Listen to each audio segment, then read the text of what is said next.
जय हो साधु जीवन की।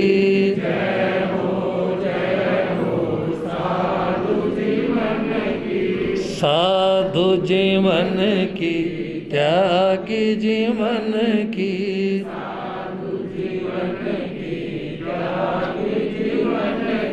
सुर समूह को जो अति पर्य है, कल्प वृक्ष सम सुख के नाम। इंद्र पूज्य उन महावीर को करता हूँ शत बार प्रणाम। गुरुओं के गुरु भागमाल धरता हूँ मैं मन में। जिनकी पावन कृपा से मिले भवतम नाशक निर्मल कीर्ति पावन चारित्र। उत्तम जिनका सद्वाचार, महिमाशाली हर उपकारी। उत्तम संयम श्रेष्ठ विचार, परम सेवा भावी गुरुवर मेरे। थे फकड़ सन्यासी रहे अभय, गगन गुंजा दो जय। गुरु प्रेम सुख की बोलो जय।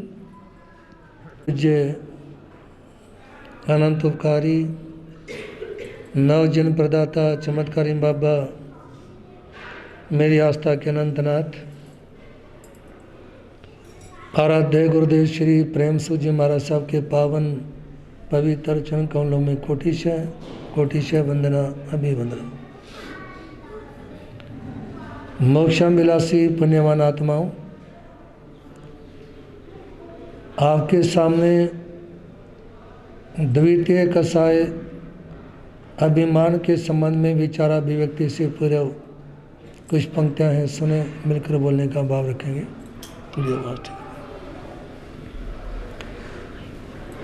परम पूज्य गुरुदेव चमत्कारी बाबा श्री प्रेम सुख जी बोल चिंतामणि पारसनाथ। दुनिया रंग बिरंगी बाबा, दुनिया रंग बिरंगी।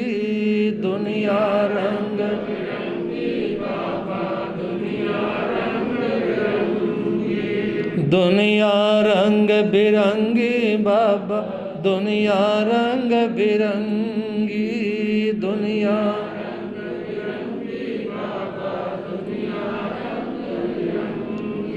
कौन किसी का मीत है जग में, कौन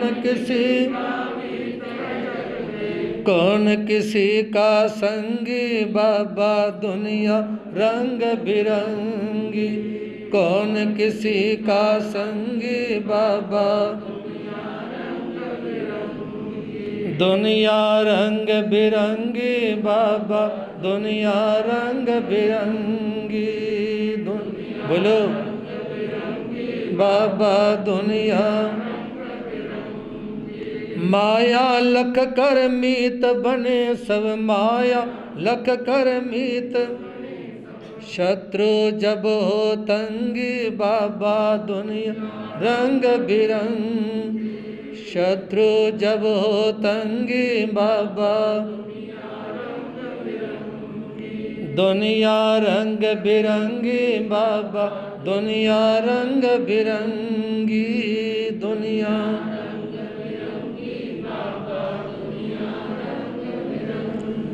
सुख में सब परिवार है अपना, सुख में सब परिवार। सुख की है अर्धंगी बाबा, दुनिया रंग बिरंगी। सुख की है अर्धंगी बाबा, दुनिया रंग बिरंगी बाबा, दुनिया रंग बिरंगी। दुनिया रंग बिरंगी बाबा, दुनिया रंग बिरंगी। दुख में पास कोई ना फटके, दुख में हालत हो बेढंगी बाबा दुनिया रंग बिरंगी, हालत हो बेढंगी बाबा दुनिया रंग बिरंगी बाबा दुनिया रंग बिरंगी।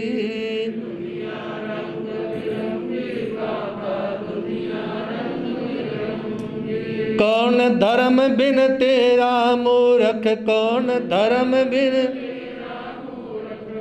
जग में सज्जन संगी बाबा दुनिया रंग बिरंगी, जग में सज्जन संगी बाबा दुनिया रंग बिरंगी बाबा दुनिया रंग बिरंगी, दुनिया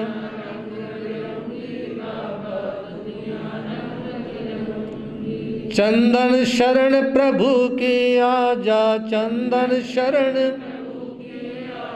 बात यही है चंगी बाबा दुनिया रंग बिरंगी, बात यही है चंगी बाबा दुनिया रंग बिरंगी बाबा दुनिया रंग बिरंगी, दुनिया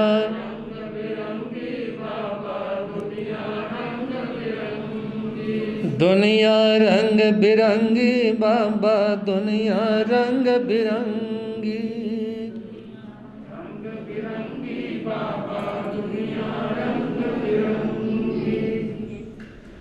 पति पत्नी दोनों घूमने के लिए निकलते हैं। काफ़ी देर सैर करने के बाद घूमने के बाद वापस आते हैं, अंधेरा हो चुका था। उस समय घरवाली ने घरवाले की जेब में से चाबी निकालते हुए कहा ताला मैं खोलती हूँ। उसने काफ़ी कोशिश की, 8-10 मिनट कोशिश करती रही, ताला नहीं खुला। और उस समय घरवाला बैटरी मार रहा था, बैटरी दिखा रहा था, टॉर्च से लाइट डाल रहा था। तो परेशान होने के बाद भी जब वो ताला नहीं खुल पाई तो घरवाले की से बैटरी अपने हाथ में ली और चाबी देते हुए कहा कि तुम प्रयास करके देखो। जैसे ही घरवाले ने प्रयास किया, चाबी ताले में डाली, वो खुल गया। ये नहीं कहा कि तुमने खोल दिया, कहा कि मैं अब समझी बात को, तेरे को बैटरी की लाइट नहीं मारनी आती थी। क्या कहेंगे है जी, तेरे को बैटरी की लाइट नहीं मारनी आती थी, मैंने सही ढंग से लाइट मारी, ताला खुल गया। सज्जनों, निवेदन करना चाहूँगा आप लोगों के सामने कि आप हकीकत में वास्तव में सही ज़िंदगी जीने का प्रयास करेंगे। और उसके लिए आप लोग सुन रहे हैं 4 कसायों के बारे में। प्रथम क्रोध के बारे में आपने सुना और कल से पहले 3 दिन मान कसाय के बारे में श्रवण किया। कोपियम पणासे मानो विनय नासेणो माया मितानि नासे लोह सव विनाशेणो कोहम माणम च मायम च लोहम च पववड्ढणम वमे चतारि दोषेउ इच्छन्तो हि यमपणो। भगवान महावीर कहते हैं क्रोध प्रीति का नाश करता है। थोड़ा ऊंचा कर दे, प्रीति का नाश करता है। अभिमान विनय को खत्म कर देता है। मायाचार मैत्री को मिटाता है और लोभ इंसान के सारे गुणों को खत्म कर देता है।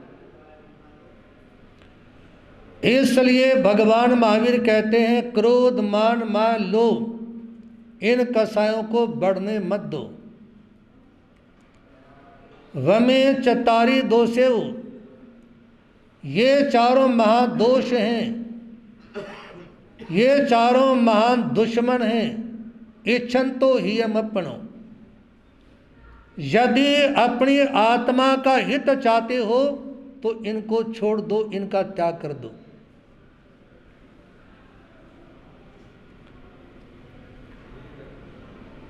निवेदन करना चाहूंगा, मानव विजयनम भंते किंग जनियै मद्वयम जनियै। श्री उत्तराधीन सूत्र के 29वें सम्यक्त पराक्रम अध्ययन में गौतम स्वामी भगवान महावीर के सामने प्रश्न करते, प्रभु अभिमान के पर कैसे विजय प्राप्त करें? भगवान महावीर कहते हैं, दूसरों को सम्मान देकर, दूसरों को इज्जत देकर। आप अपने अभिमान को तभी मिटा सकते हो, तभी कम कर सकते हो, जब आप दूसरों की इज्जत करेंगे, दूसरों को सम्मान देंगे।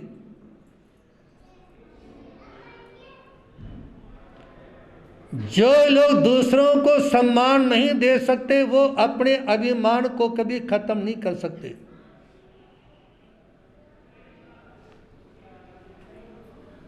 मानव मद्दवया जिणे, मान को मृदुता से जीतो।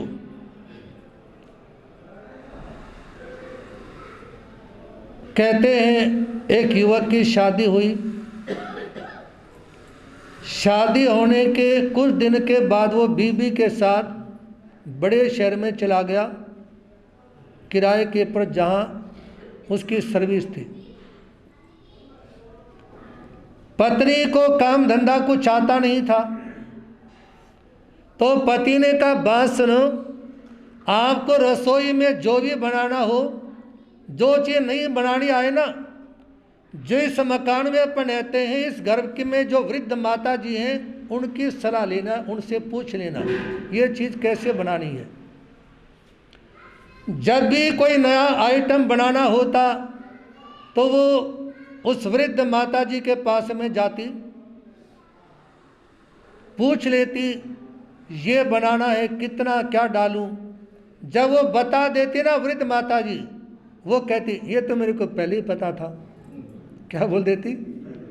ये तो मुझे पहले ही मालूम था। एक दिन कोई पर्व आया, उस पर्व के पर खीर बनानी थी। उसने पूछा, मम्मी खीर कैसे बनाऊं? माता खीर कैसे बनाऊं?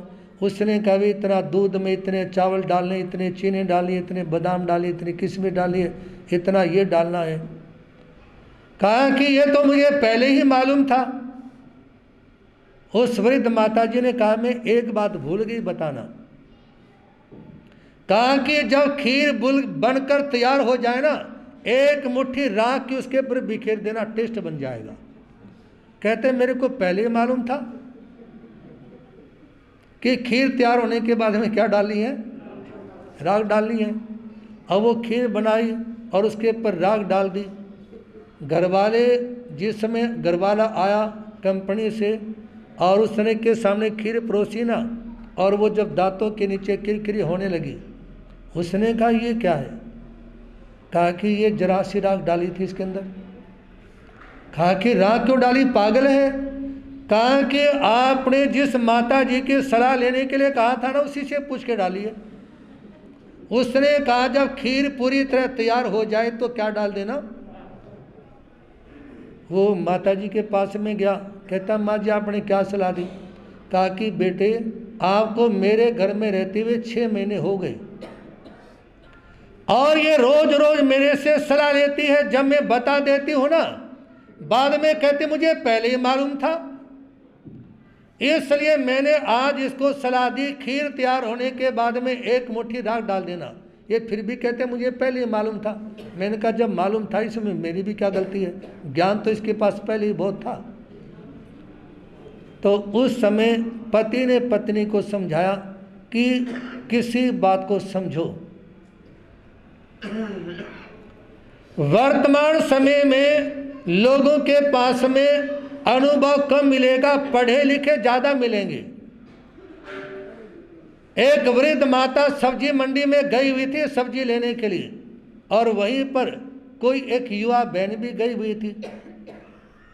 उस युवा बहन ने क्या किया, पहले खरीदे टमाटर, कोई 50 ग्राम का, कोई 60 ग्राम का, कोई 70 ग्राम का, ठीक है ना, टोकरी में टमाटर रखे। उसके बाद में खरीदी घिया, कोई 5 किलो की, कोई 7 किलो की, और 50 ग्राम के टमाटर पे क्या रख दी। उस वृद्ध माता जी ने पूछा, बेटा काफ़ी पढ़े लिखे दिखाई देते हो। घमंड के साथ में कहने की BA BEd MA MEd और पता नहीं क्या क्या डिग्री गिना दी। कहा कि तू काफ़ी पढ़ी लिखी है, ये तो मैं तेरी टोकरी देखते ही समझ गई थी। जब तूने टमाटर पे घिया रखी ना, मैं समझ गई थी काफ़ी पढ़ी लिखी है। सजनों, अहंकार व्यक्ति को ज्ञान प्राप्त नहीं करने देता, वो समय बाधा पैदा करता है, साधना के पर विराम लगाता है। इसलिए निवेदन आप लोगों के सामने, अभिमान का त्याग करने का प्रयास करें। विनीत व्यक्ति परिवार का और परिवार के अन्य प्रिय पात्रों का हमेशा सम्मान करें। कहते अभिवादन शीलस्य नित्यम वृद्धो सेविने आयुर्विद्या यशो बलम चत्वारि तस्य वर्धन्ते। जो अपने से आयु में बड़े हैं, जो अपने से ज्ञान में बड़े हैं, जो अपने से दीक्षा में अन्य चीजों में अनुभवी हैं, उनका सम्मान करें। उनको मानने से, उनकी इज्जत करने से इंसान की 4 चीजें बढ़ती हैं। आयु, आप कहेंगे कि आयु तो कभी ना बढ़ सकती ना घट सकती, आयु कैसे बढ़ती है। जो व्यक्ति बड़ों का सम्मान करता है, उसके शरीर में भयंकर बीमारियां नहीं लगती, और जब व्यक्ति स्वस्थ होता है तो वो ज़्यादा समय में कम श्वास लेता है, और बीमार होने के बाद में कम समय में ज़्यादा श्वास लेता है। और श्वास गिनती के होते हैं, श्वास गिनती के होते हैं। तो इसलिए जब व्यक्ति बड़ों का मान सम्मान इज्जत करता है और उसकी वो स्वस्थ रहता है, तो लंबे समय तक जी लेता है, कुछ टाइम और उसे मिल जाता है संसार में जीने का। दूसरा, उसकी विद्या बढ़ती है, उसका ज्ञान बढ़ता है। जो व्यक्ति अनुभवी लोगों के पास में बैठेगा, कहते हैं ना कि जहां ना जाए रवि वहां जाए कवि, जहां ना पहुंचे कवि वहां पहुंचे अनुभवी। जहां सूर्य की पहुंच नहीं होती, जहां कवि की पहुंच नहीं होती, वहां अनुभवी व्यक्ति की पहुंच होती है। तो ज्ञान बढ़ता है बड़ों की विनय करने से, बड़ों का सम्मान करने से। तीसरा, यश बढ़ता है। आप देखेंगे यदि कोई अपने माता पिता की आज्ञा में चलता है, गुरु आज्ञा में चलता है, और बड़ों की इज्जत करता है, सम्मान करता है, उनके बात को बहुमान देता है, तो उसका यश बढ़ता है। आचार्य भगवान पूज्य श्री आनंद ऋषि जी महाराज साहब ने प्रसंग लिखा कि जिस समय में बीमार हुआ, आचार्य भगवान पूज्य आनंद ऋषि जी महाराज साहब लिखते हैं, उस समय एक संत ने उनकी बड़ी सेवा की, और सेवा करने वाले संत की पूरी समाज ने तारीफ की। बड़ा अच्छा है, बड़ा विनयमान है, बड़ी सेवा करता है। तो दूसरा जो चेला था ना, उससे सहन नहीं हुआ। क्या नहीं हुआ? उससे सहन नहीं हुआ, और सहन नहीं होने पर वो आचार्य भगवान पूज्य श्री आनंद ऋषि जी महाराज जी के पास में आके कहने गया, भगवान बात सुनो, अगली बार जब आप बीमार पड़ोगे ना, तब मैं करूँगा आपकी सेवा। क्या कहने का? जब अगली बार बीमार पड़ोगे। दूसरों की तारीफ सुनना कोई बच्चों का खेल नहीं है। एक बार फलों में चर्चा हुई, फलों का राजा कौन? दूसरे ने कहा कि फलों का राजा आम। इतना सुनते ही केले का मुंह नीचे लटक गया। आप कहीं केले के पेड़ को देखोगे ना, पौधे को, उसमें केले कहाँ लटके मिलेंगे? सुनते ही केले का मुंह लटक गया। जामुन का शरीर नीला पड़ गया। क्या हो गया? जामुन का शरीर नीला पड़ गया और अंगूर पिचक के किशमिश बन गई। दूसरों की तारीफ सुनना बहुत मुश्किल है। और जब व्यक्ति अपनी निंदा में और दूसरों की प्रशंसा सुनने में सम रहता है, वहां आत्मा का कल्याण होता है। इसका मतलब यह नहीं कि मैं सम हूं, यह प्रेरणा है अपने आप के लिए भी और आप लोगों के लिए भी।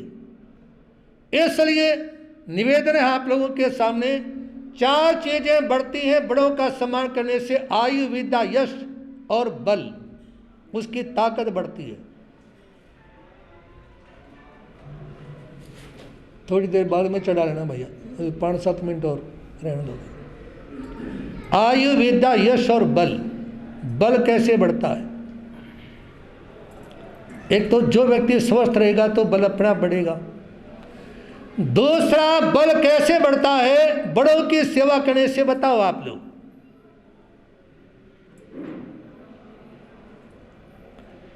जिनकी सेवा की जाती है, चाहे गुरु हैं, चाहे माता पिता हैं, चाहे कंपनी के मालिक हैं, जो व्यक्ति बड़ों की सेवा करता है ना, जिसकी सेवा की गई, उसके संपर्क के सभी लोग उस व्यक्ति को मानने लगते हैं जिसने सेवा की हो। जिसने सेवा की हो, उसके सारे बंदे उस व्यक्ति को मानते जिसने सेवा की हो, और वो सारी उसकी ताकत है। क्या है? याद रखना, संसार में कभी भी किसी के शरीर की ताकत को तोल करके मत चलना। यदि किसी के शरीर की ताकत का अनुमान लगा करके आप किसी को कमजोर समझ बैठेंगे तो वो आपकी बहुत बड़ी गलती होगी। ताकत केवल व्यक्ति के शरीर की नहीं होती, ताकत उसके संपर्कों की, ताकत उसके सहयोगियों की, ताकत उस व्यक्ति के कंधे से कंधा मिला करके जो साथ में खड़े हैं, वो सब उसको क्या देते हैं? जैसे माँ अपने बच्चे को, नन्हे मुन्ने बच्चे को अपना अंगुल बना पकड़ा करके सहारा देती है, वैसे ही ताकत बनते। तो इसलिए बुजुर्गों के प्रति समर्पित रहें और उनका सम्मान करें। लघुता से प्रभुता मिले, प्रभुता से प्रभु दूर। चींटी मिश्री खाते हाथी उड़ावन दूर। यानी छोटा बढ़कर के रहने में बड़े फायदे हैं। हाथी जो होता है ना, वो फूंक मारता है तो धूल उड़ती है, और चींटी चीनी का आस्वादन करके आनंद लेती है। नानक नन्हे हवी रहो। गुरु नानक कहते हैं अपने को छोटा मानकर चलो। क्या मानकर चलो? अपने को छोटा मानकर चलो। जो अपने को छोटा मानकर चलता है वो बड़ा हो जाता है, और जो बड़ा मान के चलता है वो छोटा हो जाता है। कल दिन में कुछ भाई बहन बैठे हुए थे, ऐसे ही बातचीत चल पड़ी। एक भाई बैठे हैं गंदौर से, क्या नाम? कृष्ण, सुनील जी। ऐसे बातचीत चल रही थी, वे लेन की, देन की, हानि की, नुकसान की, ठीक है ना। इन्होंने एक बात कही, वैसे तो इनकी भाभी भी सभा में बैठी जिनका वर्षी तप है, लेकिन वो कहने लगे कि महाराज जी, कोई भाई ऐसे बोल रहा था कि मेरा भाई ये बोलता है कि मैं ये भी लूँगा, मैं ये भी लूँगा, ये भी लूँगा। तो वो भाई कहेंगे कि भाई अपने मन को समझा, शांत रख। कहा कि मेरे भाई ने मेरे 1 करोड़ रोक लिए। कितने? लेकिन क्या करूं, अब बड़ा है, लड़ नहीं सकता और प्यार से देता नहीं। और मैं ये कहना चाहूंगा आपके सामने, कि इस धरती के पर जितना सोना चांदी हीरे मोती पन्ने जितनी भी कीमती चीजें हैं उनका एक जगह पर ढेर लगा दो और एक व्यक्ति को दे दो तो भी कभी उसकी इच्छा पूरी है जी। भगवान महावीर तो ये कहते हैं जहां लाहा तहां लोह पवढ़ई। जितना ज्यादा आता जाएगा उतना लोह बढ़ता चला जाएगा, जितना ज्यादा आएगा उतना ही। यदि आग जल रही हो आप उसमें जितना मर्जी ईंधन डाल लो वो शांत नहीं होगी, वो और ज्यादा बढ़ती चली जाएगी। कभी आपने सुना नहीं होगा कि समुद्र में गंगा यमुना सिंधु सरस्वती इत्यादि नदियां जाकर के मिलती हैं, सारा पानी समुद्र में जाता है, कभी उसके किनारे टूटे हों? है जी, वो और विकराल और विशाल हो जाता है। निवेदन करना चाहूंगा आप लोगों के सामने, ईंधन से आग की तृप्ति नहीं होती, सलील से सागर की तृप्ति नहीं होती।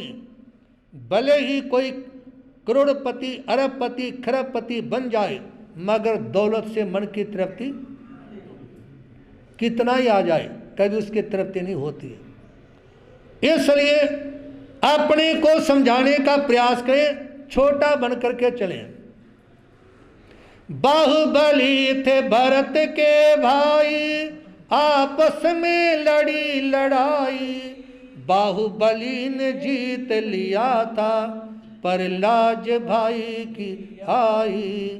तज वैभव बन गए योगी वो वीर थे स्वाभिमानी, हम भूल गए हैं जिनको जरा याद करो कुर्बानी।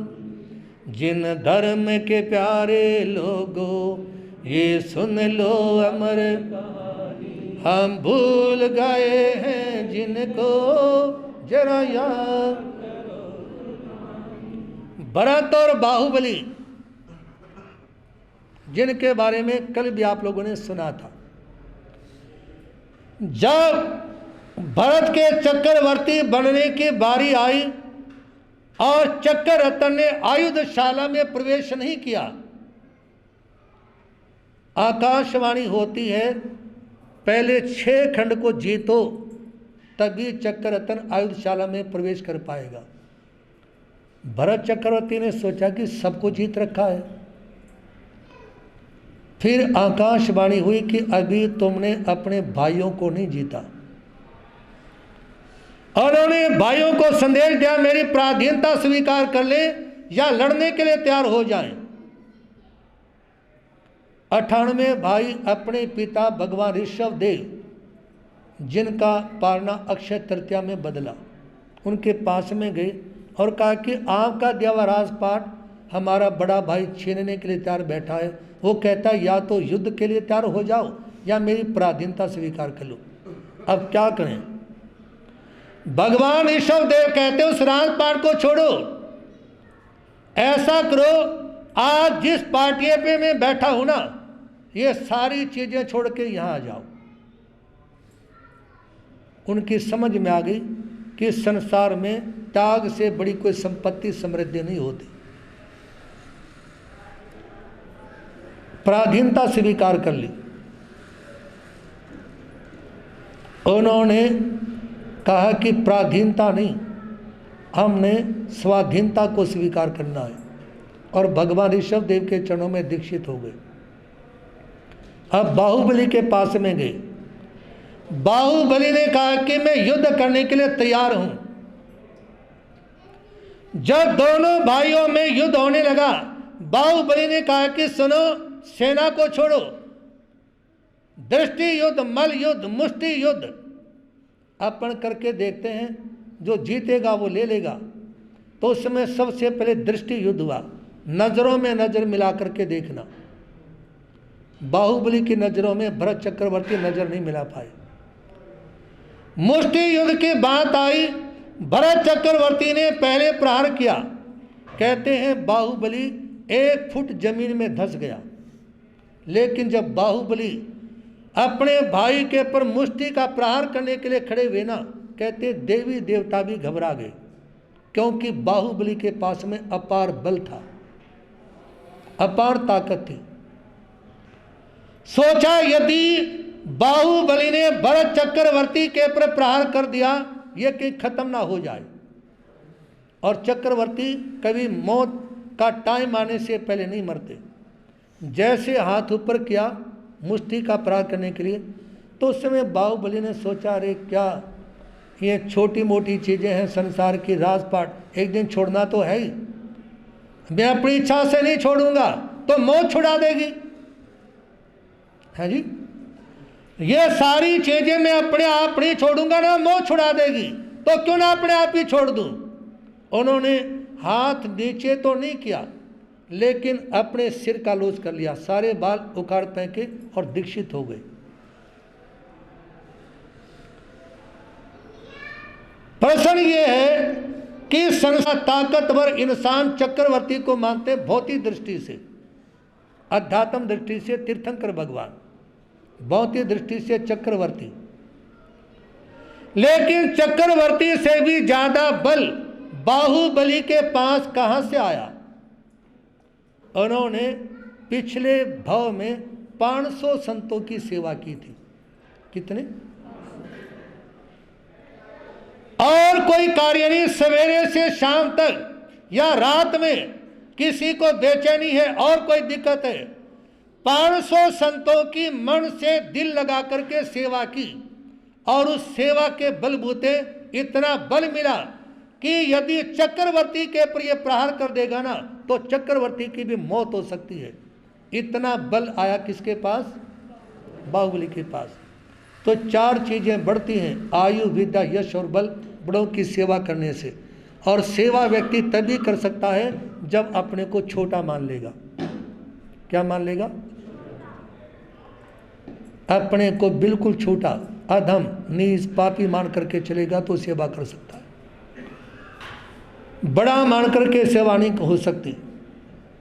अब्राहम लिंकन एक सेवक रखा अपने पास, शाम को उससे पूछ बैठे, बेटा क्या खाओगे? कहा कि जो आप खिलाओगे। किस समय लेटोगे? जिस समय आप लेटने की आज्ञा दोगे। आपको क्या चाहिए और कुछ? कहा कि कुछ भी नहीं। कहा तुम्हारी भी जो कोई इच्छा होगी ना, तो उस समय वो सेवक कहता है, यदि मैं अपनी इच्छा के अनुसार चलूंगा तो आपकी सेवा नहीं कर सकता। सेवा वही व्यक्ति कर सकता है जो अपने मन को मारते हुए सामने वाले की आज्ञा के, इच्छा के अनुसार चलता है।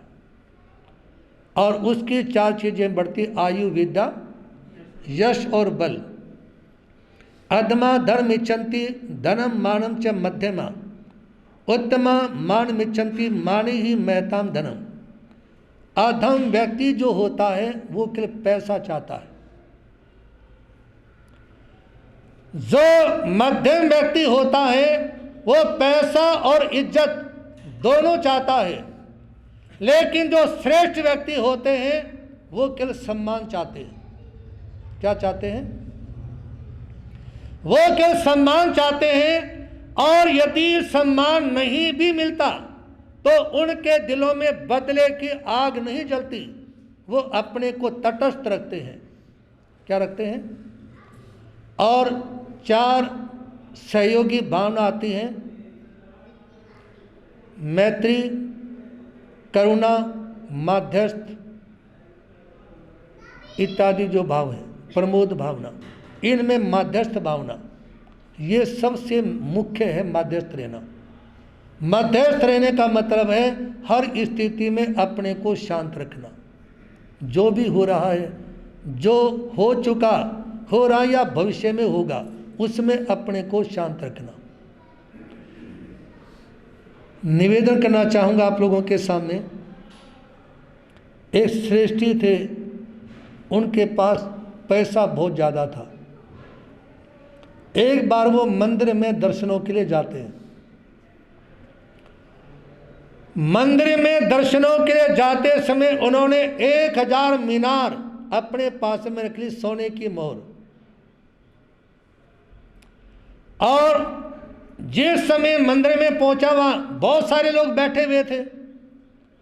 उसने एक एक मीनार उठा के डालनी शुरू कर दी गुल्लक में, और जैसे ही गले में से आवाज आती है ना, उस समय वो सबकी तरफ देखता है, सबकी तरफ देखता है। जैसे ही गले में मीनार डालता आवाज आती है, सबकी तरफ देखता है। और जब लोग उसकी तरफ देखते हैं ना, तो बड़ा मुस्कुरा के अहम के भाव से देखता है लोगों की तरफ। उसने 1000 मुद्राएं गुल्लक में डाल दी।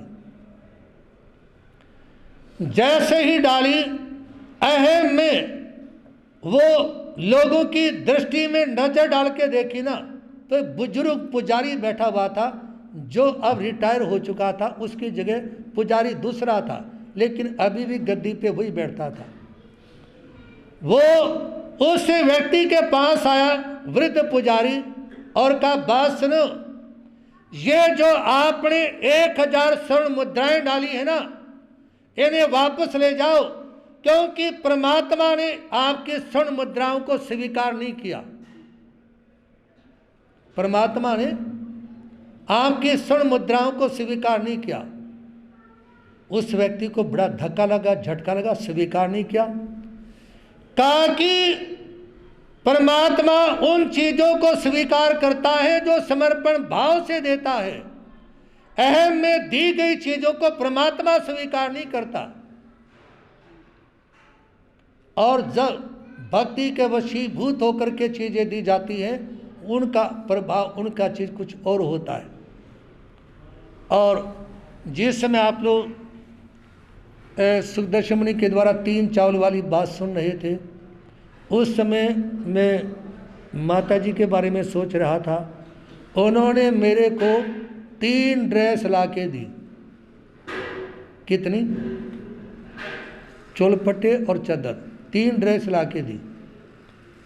अब मैंने सोचा को माता जी थी जिन्होंने 3 चावल दिए, एक है माता जी जिन्होंने 3 ड्रेस दी।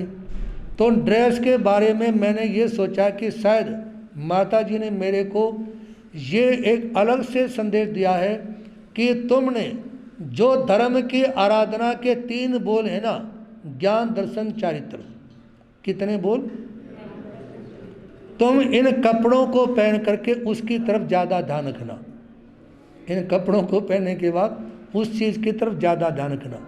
सजनों, उस समय वृद्ध पंडित उसके सामने कहता है, सृष्टि के सामने, ये चीज़ें परमात्मा स्वीकार नहीं करेंगे। और उस समय उसको झटका लगा और मन में विचार आया कि मैं समर्पण भाव से सेवा करूंगा। यहाँ पर एक युवक हमारे पास में आए, वो आए थे गुड़गांव से। तो बातचीत चली, कहने लगा कि महाराज जी, मैं वैष्णो देवी में गया ना दर्शन करने के लिए, तो मैंने सोचा कि वे पुजारी पता नहीं मेरे को ढंग से दर्शन करने देगा नहीं देगा। कहा कि मैंने एक पोटली में काफ़ी कुछ सामान ले लिया, मैं भी तादे ले लिए, कुछ और सामान ले लिया। कहा कि जैसे ही पंडित जी ने मेरे बगल में पोटली देखी ना, तो कहने लगे कि भाई बात सुन, बच्चे को आगे कर, इसको पहले ढंग से दर्शन करवा। क्या कर? बच्चे को ढंग से दर्शन करवा, क्योंकि नन्हा है भी, मैं भी इसको आशीर्वाद दूंगा। और ये अंदर माता बैठी हैं 3-4 जो वहाँ पे अंदर प्रतिमा उनकी बनी हुई है वैष्णो देवी में। कहा कि इन सब के सामने इसका मस्तक झुका, आगे चढ़ा इसको ऊपर मेरे पास। वो कहता कि महाराज जी यदि मेरे पास वो पोटली नहीं होती ना, तो क्या पता मेरे को खड़ा भी नहीं होने देते।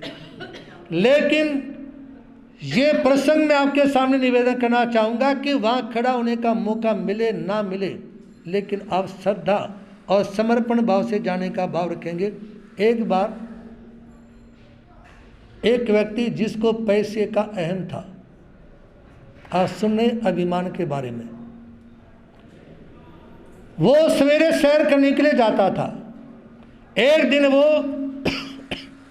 एक शमशान के बराबर से होकर के गुजरा उद्यान के लिए, तो उसके पैर के नीचे एक हड्डी आ गई। क्या आ गई? हड्डी आ गई। और वो हड्डी रोने लगी। हड्डी वैसे रोती नहीं, लेकिन दार्शनिक ने बड़ा मार्मिक प्रसंग रखा। हड्डी रोने लगी और रोते हुए कहने लगी, सुनो, एक दिन में शहर को निकला। जो शहर को निकले तो हड्डी कहती, बात सुन, अपने को थोड़ा सा शांत रख। कहा कि जितना पैसा तेरे पास है ना, इससे कई गुना ज्यादा पैसा मेरे पास था, लेकिन आज अथाह संपत्ति का मालिक इस शमशान में जलाया गया और उसकी अस्थियां तुम्हारे जूतों की ठोकरें खा रही है। क्या कहने लगी? तुम्हारे जूतों की ठोकरें खा रही है। और सुनो, जैसे आज मैं ठोकरें खा रही हूं, ऐसा ना हो कि तुम्हारी अंत्येष्टि भी इसी शमशान में की जाए और तुम्हारी अस्थियां भी लोगों की इसी तरह से ठोकरें खाती फिरे, इसलिए अपने को संभाल। और कहने लगी, एक दिन में शहर को निकला, मन में कुछ अरमान थे। एक और थी झाड़ियां, दूसरी और शमशान थे।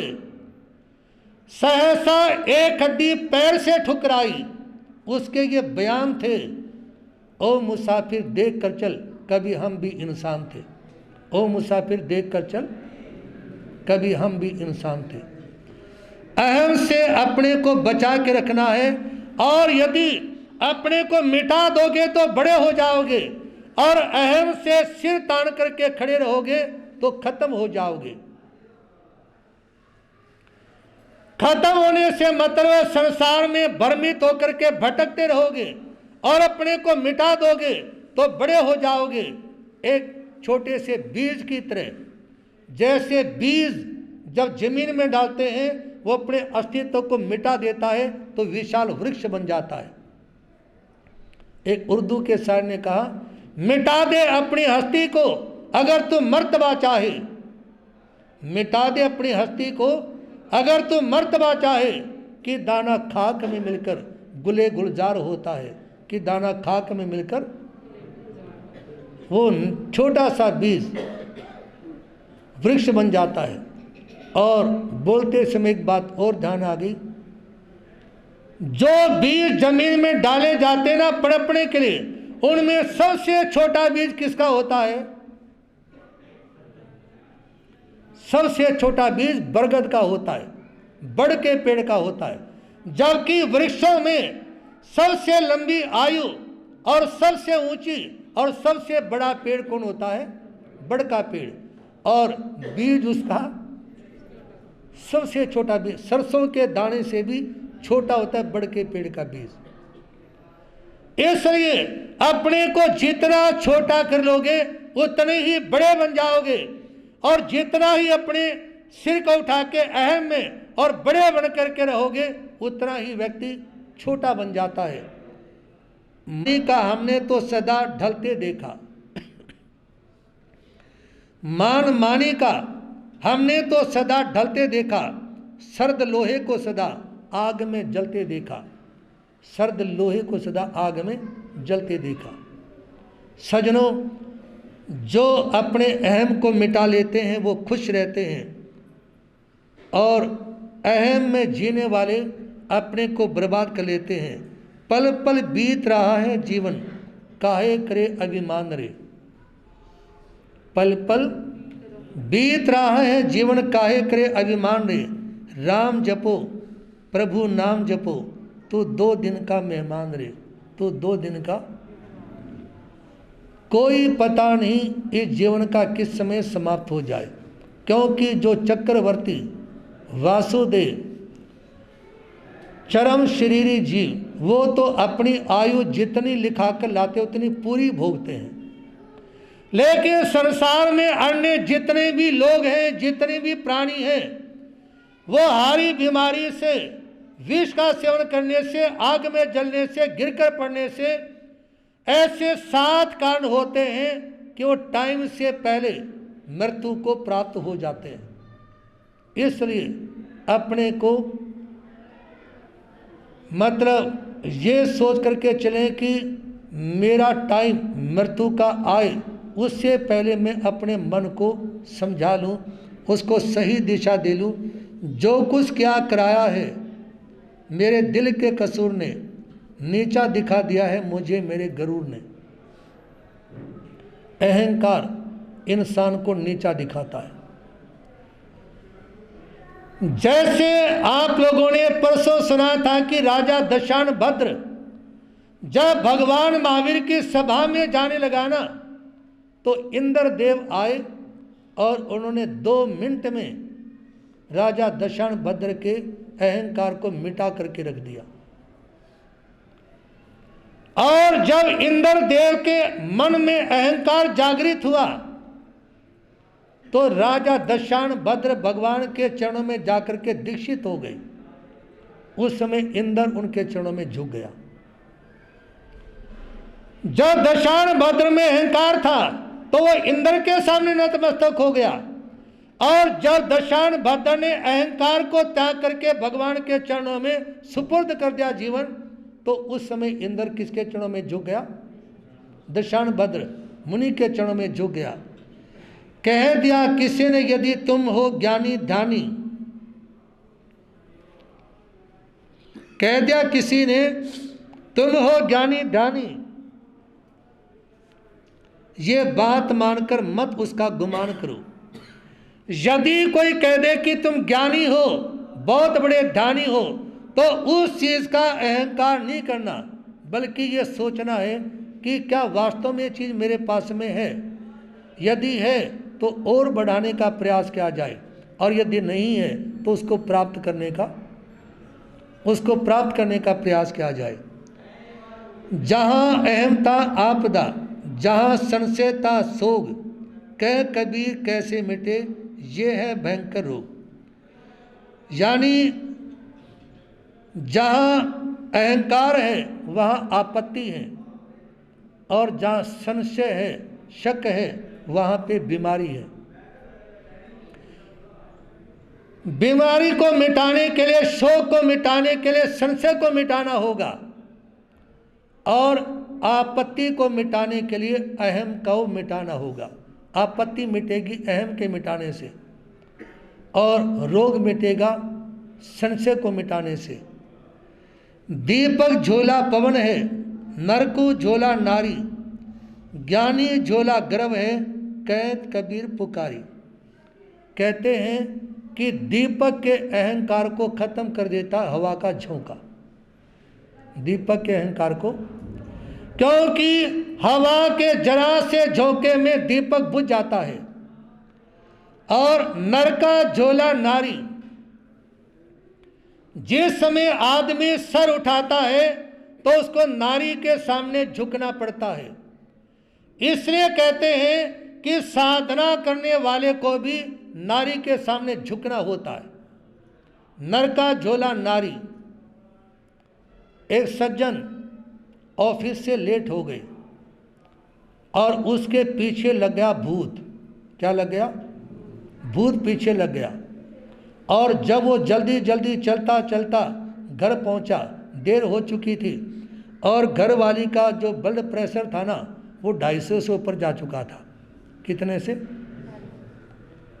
बहुत ज़्यादा हाई हो चुका था।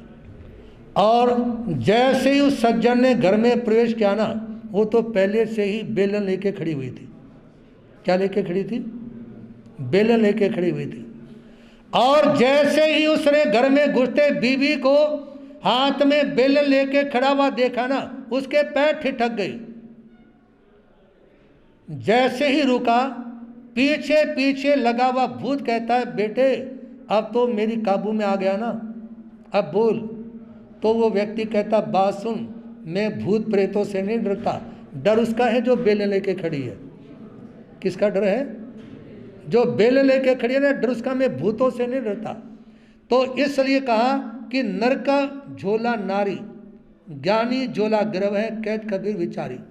और संत का, ज्ञानी का, दानी का जो झोला है, मतलब उसकी चीज, उसको खत्म करने वाली चीज है उसका अहंकार, उसका गर्व। गर्व ज्ञान को खत्म कर देता है। इसलिए निवेदन करना चाहूँगा आप लोगों के सामने, अपन सभी अभिमान का त्याग करने का भाव रखें, क्योंकि अभिमान के कारण ही व्यक्ति को नीचा देखना पड़ता है। और आपके यहाँ पर हम आए तो केवल 2-4 दिन के लिए ही थे, क्योंकि हमारा मन था ये वर्षीय तबके पानों का प्रोग्राम शिमले रखने का। उस समय 2 कारण रहे। एक तो यहाँ के भाइयों की भावना, श्रद्धा और उनकी विनय। हमारे वीरेंद्र जी, मनोज जी, संदीप जी और कई बंधु बार बार बोलते रहे, मंत्री जी हमारे रोहित जी, कि महाराज जी यहाँ प्रोग्राम रखना है। तो इन सब लोगों की भावना और इसी के साथ में जिस भाई ने हमारे पास जो सहयोगी हैं प्रमोद जी, इनको सूचना दी तो ये वो सूचना हमारे को नहीं दे पाए। तो ये प्रोग्राम आपके यहाँ पर हुआ। और हमारा साधु बनने के बाद में और अब कुछ समय से जब से हम समाधि पे जाते हैं गुरुदेव की, वहाँ तो हमारा समय लगता है, लेकिन वैसे विचरने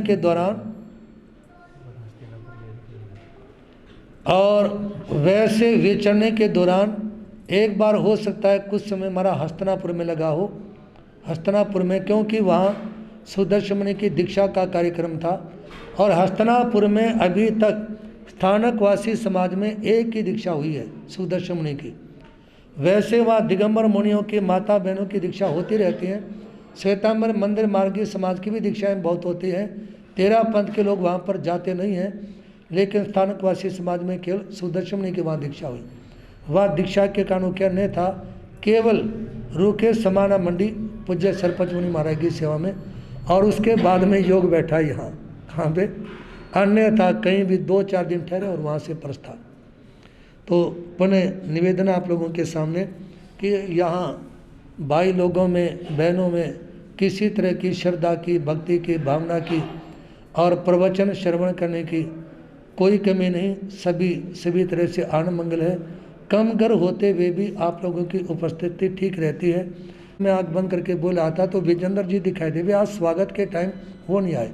फिर मैंने भाई मनोज के सामने कहा तो मनोज जी ने कहा कि मैंने अंकल जी लगते ना, इन्होंने कहा जी अंकल जी को मैं देख तो रहा था, नज़र नहीं आए, क्योंकि वैसे भी थोड़ा उस कॉर्नर की तरफ हल्का फुल्का अंधकार रहता है। लेकिन निवेदन ये है कि आज जो तस्वीर इत्यादि भेंट की जाएंगी और उसकी शुरुआत में करना चाहूँगा वीरेंद्र जी से शुरुआत करेंगे।